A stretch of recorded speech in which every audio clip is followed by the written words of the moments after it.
Tonight we're in Aberdeen, and this is Question Time.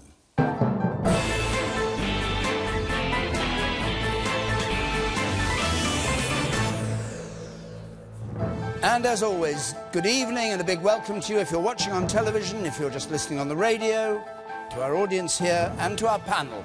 Tonight we have the Conservative Secretary of State for Scotland, the party's only MP north of the border, David Mundell. The Scottish Government's Minister for Europe, Humza Yousaf of the SNP. Labour's leader in Scotland, Kezia Dugdale.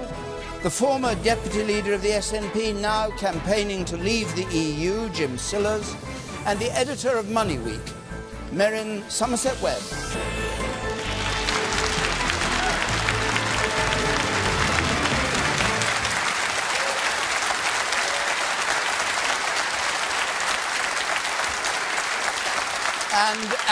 And just before we take our first question, if you want to be as though you were here in the audience, arguing what's said by the panel, you've got Facebook and Twitter, and you can text us on 83981, and you can comment on anything that's said. So do that. Our first question is from Lewis Keller, please. Lewis Keller. Does the recent election result show that Scotland isn't as left-wing as we thought? The recent election result last week in Scotland, where the SNP came first, but the Conservatives moved into second place and Labour was trounced. Humza Yousaf. No, I don't think that's why the Conservatives had the election that they did. First of all, it's worth mentioning that the SNP very much is a left-of-centre party, and we won the election not just marginally, not by a whisker, but quite emphatically. Why do you call yourselves a left-of-centre party? That's because we are a left-of-centre party, progressive party. You're going to put taxes up? No, in fact, we weren't. Anything? What left-wing things have we done? Well, plenty of things. The abolition of tuition fees for university, for example. Scrapping prescription charges so that people don't have to pay prescriptions, so there is not a tax on the ill. For example, we didn't give a tax cut to the highest earners.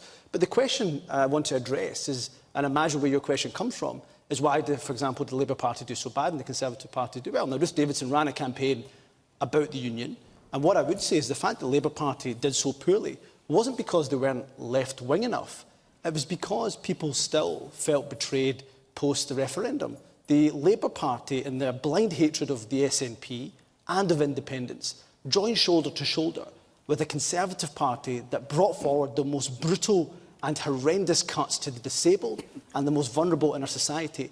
And for that, they absolutely were punished last Thursday, and they will continue to be punished until they address the Constitution. And so the Conservative vote went up?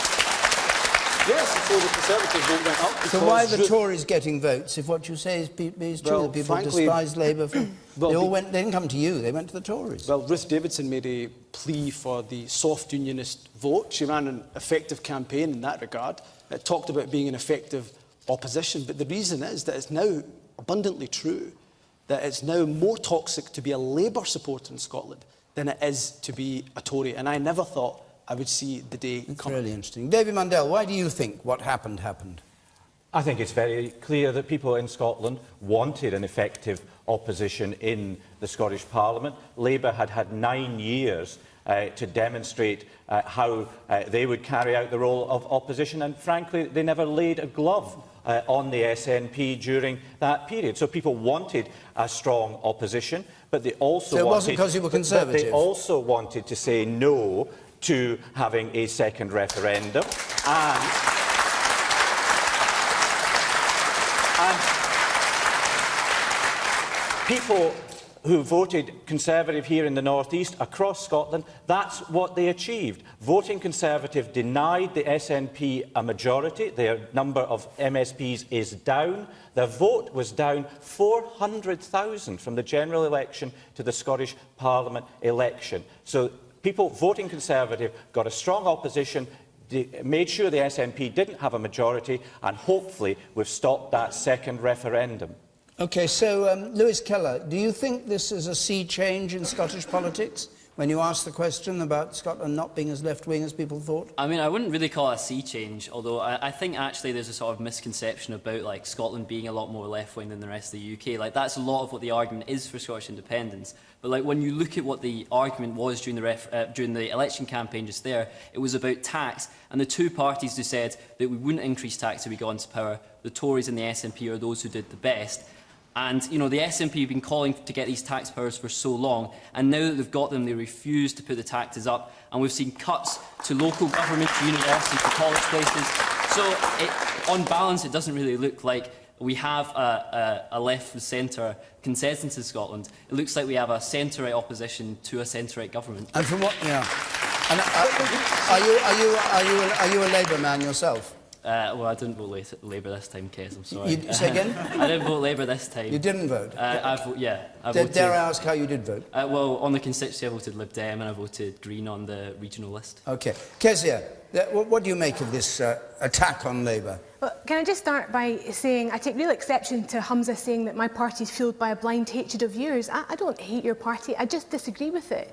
And I disagreed with it during the election when you refused to ask the richest people in Scotland to pay a bit more tax so we can protect our public services. You also but what asked happened last week to pay more. Hang on a little second, Hamza. What happened last week, I'm afraid, was that my party were sorely defeated and the people of Scotland spoke and they sent us a big, strong message that they wanted to make clear that they opposed the second referendum, and those arguments around the Constitution came to the fore again. I fought that campaign on trying to move on from those referendum arguments of the past. I believed that Scotland wanted to move forward, whether we were yes or no, we wanted to talk about our future.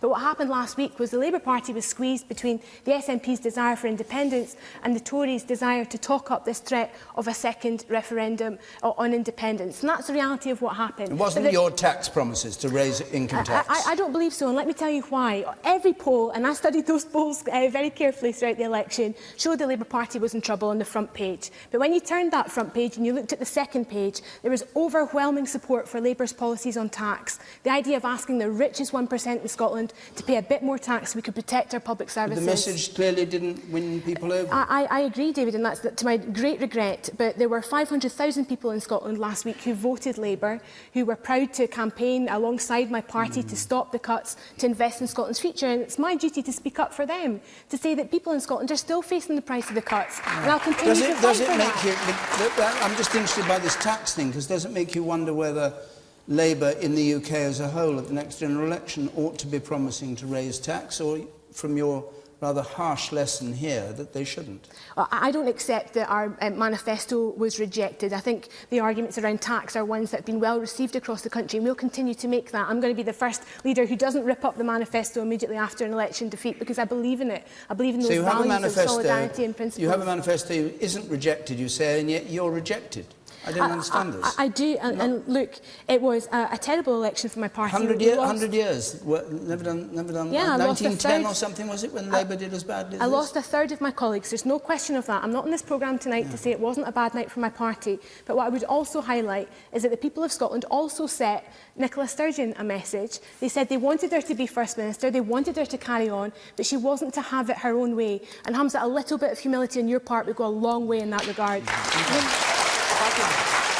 Yusuf, I'll come to you. Yusuf, in front there. Yes.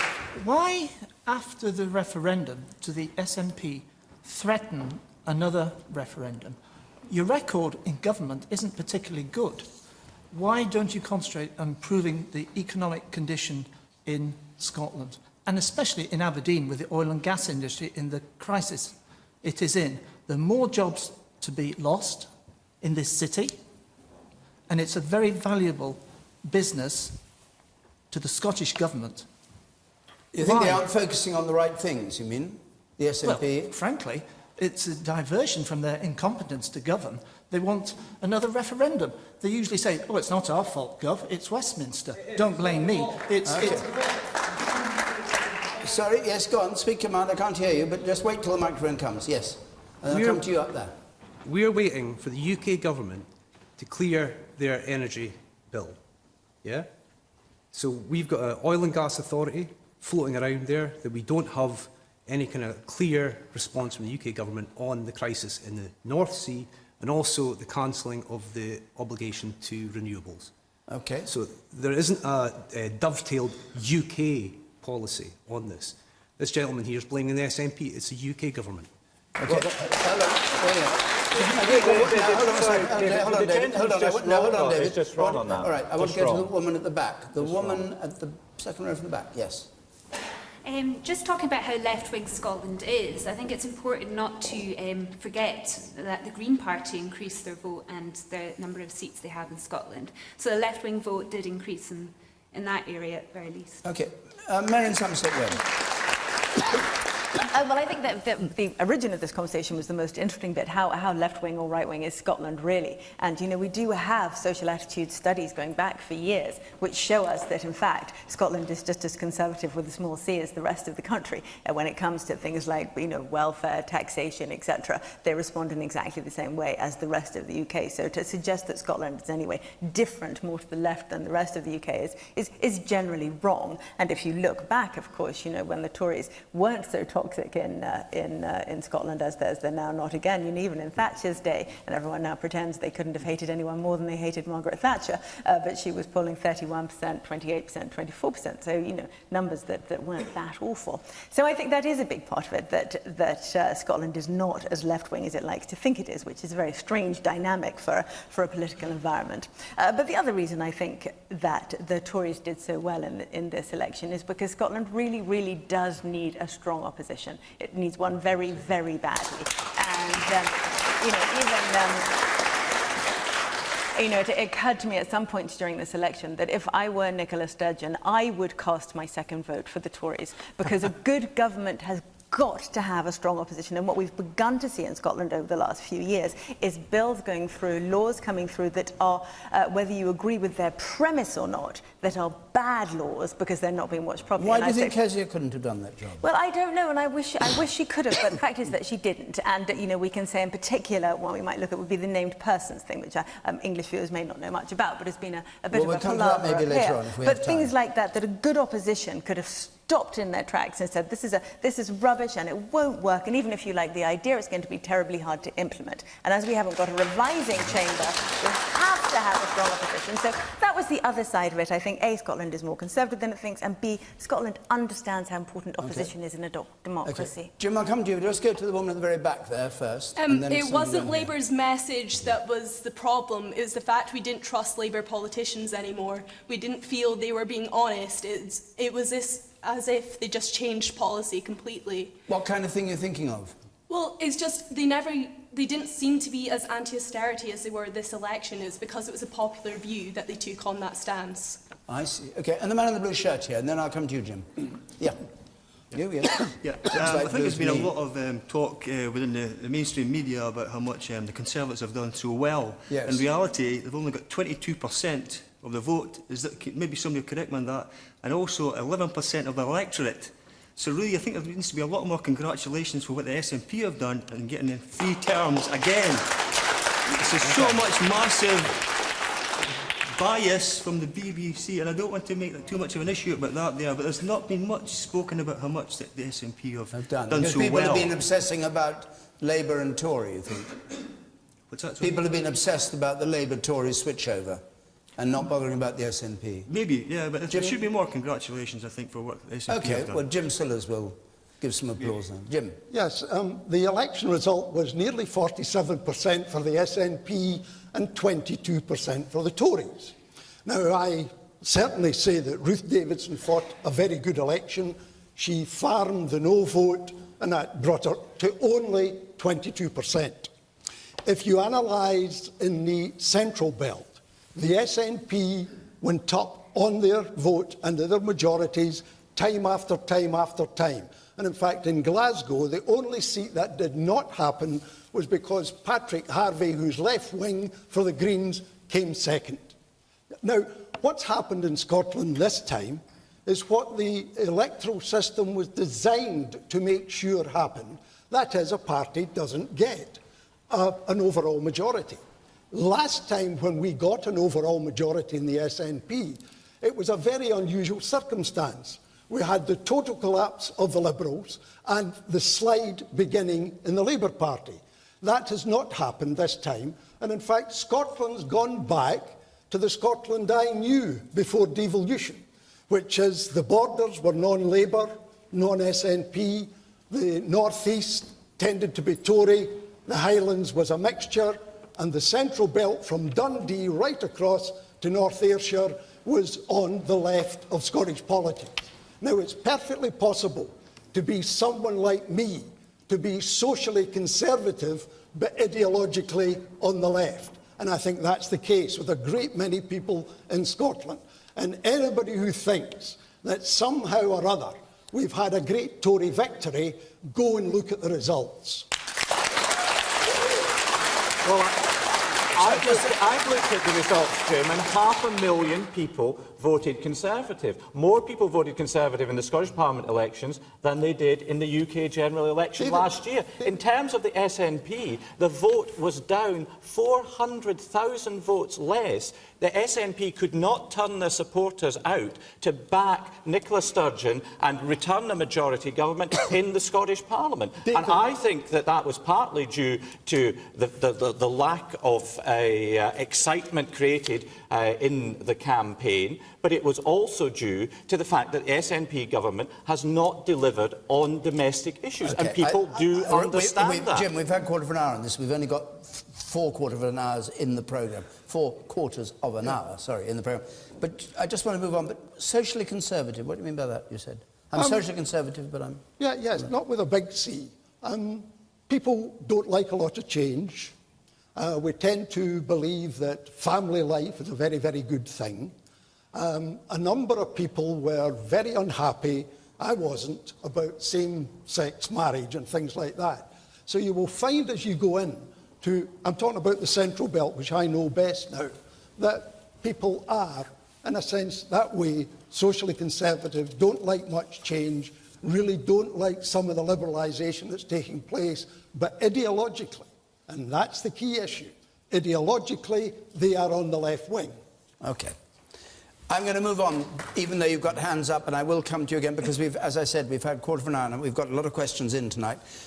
Just before we move on to the next question, we're going to be in Walsall next week, in the Midlands, Ipswich the week after that. So if you want to come to our audience, the address to apply is there on the screen, and I'll repeat it in detail at the end of the programme. But let's take this question now from Christopher Cromer, please. Christopher Cromer. Was Ian Duncan Smith right when he stated that the European Union favours the haves over the have-nots? Ian Duncan Smith, the former Work and Pensions Secretary, who said in supporting Brexit that the EU favours the haves over the have-nots. Jim Sullers, well, you were speaking, but let you have a start on this one. No, I actually don't agree with that at all. I'm for Brexit, but I'm not going to accuse the EU of being in favour of the haves instead of the have-nots.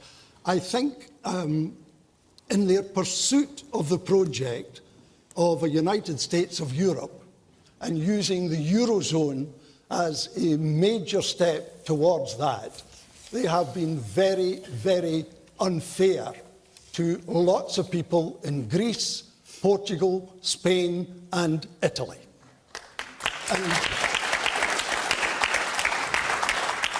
In that sense, he may be right, but I don't think that was a deliberate policy. I don't think they said, well, we'll go and screw the poor old Greek folk. That is a consequence of them pursuing a particular project. OK, well, that's Ian Duncan Smith taken care of, then. Marion, you're a Brexiter. You think he was right to make this point? Yes, I do, actually. I think there are lots of ways where the EU does favour the haves over the have-nots. It's not obvious, and it's certainly not a deliberate... Well, I hope it's not a deliberate policy, let's put it that way. But it certainly favours, for example, very large companies over very small companies, and this matters enormously when it comes to growth and competition. It favours people who can manage vast amounts of regulation. It favours people who can spend a lot of money on lobbying. It favours people who can make large systems work for them, and that tends to be big companies, not small companies. And one of the things that we've seen over the last couple of decades, as you will know, is the rise of the giant company and the rise of the huge amount of influence that the giant company has. And supranational organisations such as the EU are very, very supportive of that. So in that sense, yes, I do think it's true. And I would also say that, the euro has been a terrible thing for the have-nots. The eurozone has destroyed the economies, well, with a little help from the countries themselves, but has destroyed the economies of the peripheral nations. And what is now happening is something that economists call internal devaluation, which is that the countries around the edges have to push down their wages and push down their living standards until they become competitive with the richer countries. Now, this is terrible. This is an appalling way to treat countries via a currency union. Do you believe that the number of immigrants that come in under the EU regulations has pushed wages down for people already living here in Britain? In the UK. Yes, do you believe that? I mean, is that what Ian Duncan-Smith was driving at? I think that's partly what he was saying, yes. Is it true? Is he right, I mean? I think there is not enough evidence on this to say absolutely, but yes, I think it probably is true to a degree. If you have a very large number of people coming into a labour market looking for work, it is perfectly obvious on a basic supply and demand argument that the price of the thing should come down. So it makes sense to think that, yes, that has been one of the things pushing wages down in the UK. But alongside, one more thing I have to say on that is it's not just that. One of the things that keeps our wages low in the UK is our welfare system. It's our tax credit system, etc. So you can't blame migration completely when we have a welfare setup that appears to be designed to keep our wages low at the same time. That was a complicated argument to a simple question. Okay. Sorry. The woman here in the front there. I would have some concerns over Ian Duncan-Smith using social justice in general as an argument. Absolutely.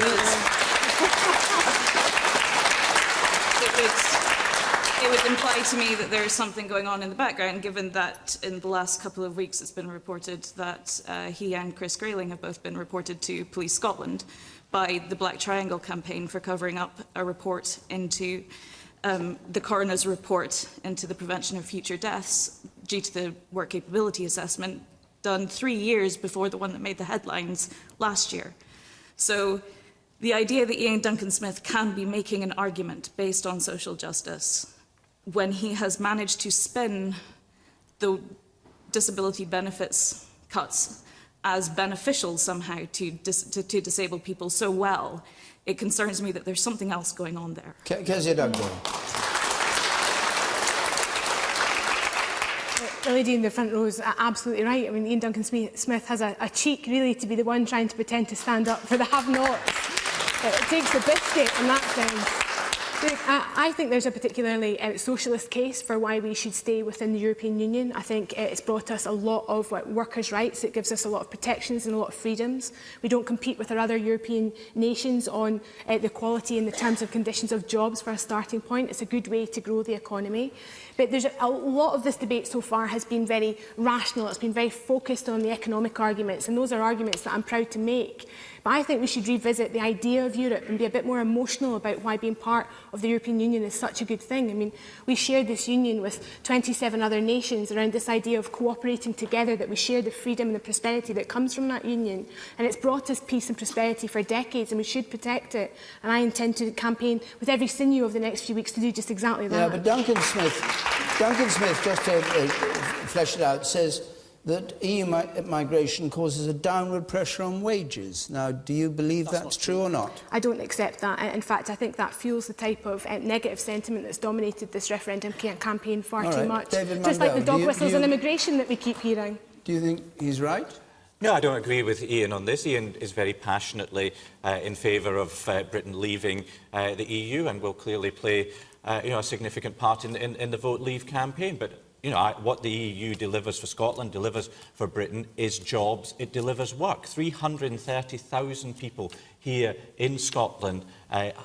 Jobs are partially dependent on our membership of the EU. And it's those people that we need to speak up for during this campaign. The EU is a positive for Scotland. And Ian, like so many of the people that are in the Vote Leave campaign, hasn't set out for us exactly what it would mean to be out with the EU. And in fact, the different people in the campaign set out very different visions of a Britain out with the EU. We can't take that leap in the dark unless we know what it is that's being proposed. OK, I'm going to go to some members of the audience and hear what you say. I'll come to you in a second, Hamza.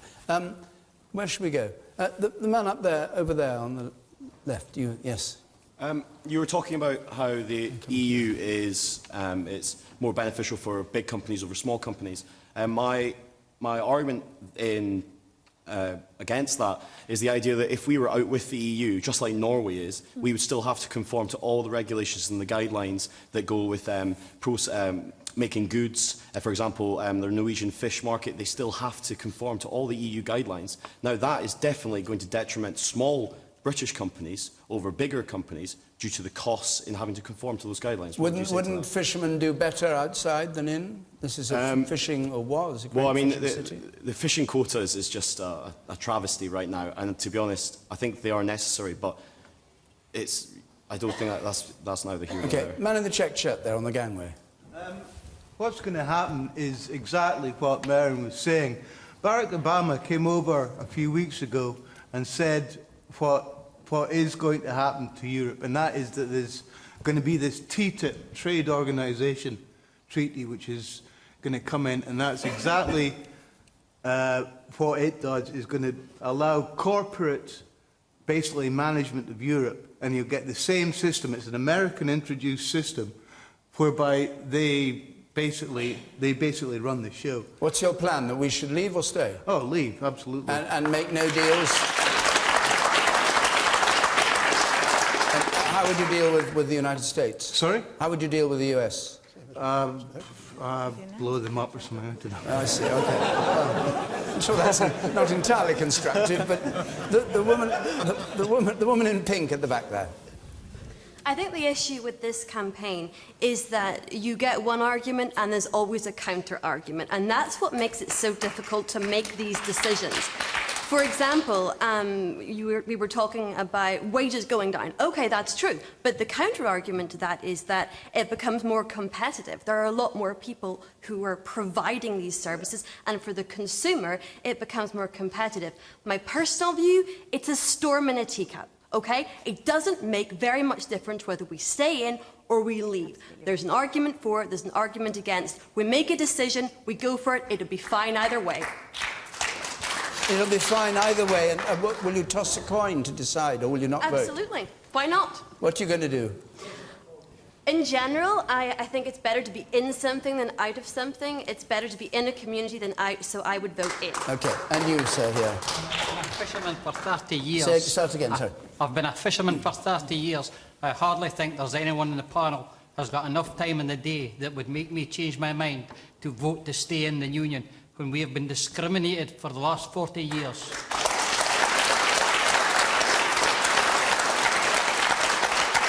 And if the UK voted out, what would the consequence be for you? We'd be in power and our own destiny. We could make the choices that benefit Scotland or even the United Kingdom. In 2002, there were 525 whitefish boats in Scotland. Today, there's 125. But yet, the European Union gave grants to Spain to build a fleet that in 2022 will be able to fish between 50 yards just outside the beach, outside that front door. And Hamza, you want to stay in despite that? Yeah, I mean, I'll come to the... Well, I'll address the fisherman's point first. Yeah, sure. I will address it. And look, I've got plenty of problems and issues with the common fisheries policy just as much as you will. But let me say this, that the problem with the UK government negotiating on our behalf, if they're not negotiating well, my suggestion would be get somebody else to negotiate on our behalf and get rid of the Prime Minister and change your government as opposed to come out of Europe as a solution to it. But what I would say is that UK government... But the SNP wants to stay successive in Europe. government. Let me just finish the point that successive UK governments have done this. When Cabinet Papers came out to reveal the 1970s, of course we saw, and I'll quote the exact words, that Scottish fishing by the UK government was seen as expendable. That's right. That is utterly atrocious. Now, if you didn't have the European Union and every country was going for it alone, yes, within quotas, but managing their own quotas, then I'm not convinced that you would have a fishing industry to pass on to the next generation, and the next. But let me try to address the issue that was made by Chris. You made your point. No, I don't agree with him, because even in an independent Scotland, you would maybe have 13 representatives in Europe in a parliament of 770. How would you get your point of view across? Jim Sellers, what do you say? Let's just stick with... We're in Aberdeen, we've got a fishing port. Let's just stick with the point for a moment. Jim, what do you say? Yes. One of the advantages of Brexit is that when the UK comes out, responsibility for fisheries and agriculture goes to the Parliament at Holyrood. That means for the first time since we joined the EU, we would have our own fisheries policy in relation to our own resources and our own fleet. That's one of the huge advantages. Okay. You want to carry on? Well, I wanted to come on with Christopher's original question about Ian Duncan-Smith, and I have to echo what some of the panel and the lady in the front said as well. You know, this is the man who is the architect of the disability cuts. This is the man who is responsible for the proliferation of food banks. To think that he's suddenly lecturing us on the have-nots is like, it's like Trump lecturing you on xenophobia. You know, it just doesn't seem to add up. But what I wanted to make was actually the point the lady made at the back about the counter-arguments that you're getting from both sides. And although I'm from the Remain campaign, and I will continue to advocate for that, the campaign has been utterly depressing. The tone of the campaign has been awful. On both sides? Yes, from both sides, but particularly actually from the Prime Minister and George Osborne, who are advocating for Remain. It has been hyperbolic, apocalyptic nonsense. It's the resurrection of Project Fear. And if that continues, not only will it drive more people towards the exit door, but frankly, it is an insult to every single voter up and down this country. But what have you, Hinta, and the SNP been doing? Instead of running a positive campaign that you're always lecturing us about, you've started to talk about another referendum on Scottish independence in the context of the EU. This is a referendum about whether Scotland remains in the EU. It's not another referendum on whether Scotland leaves the UK, and that's all you seem to want to talk about. So if you've got a positive case, and I believe there is a very strong positive case to make for Scotland staying in the EU, start talking about it and stop talking about another independence referendum. Let me come back very briefly. Since David started talking, this programme started, I've noticed that he's mentioned independence 4 times. I've mentioned it 0 times. This is the man for somebody who says he hates independence. He talks an awful lot about it.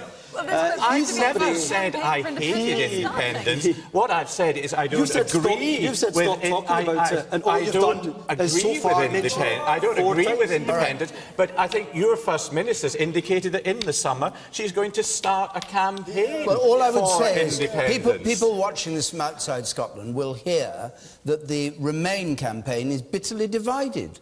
It sounds crazy.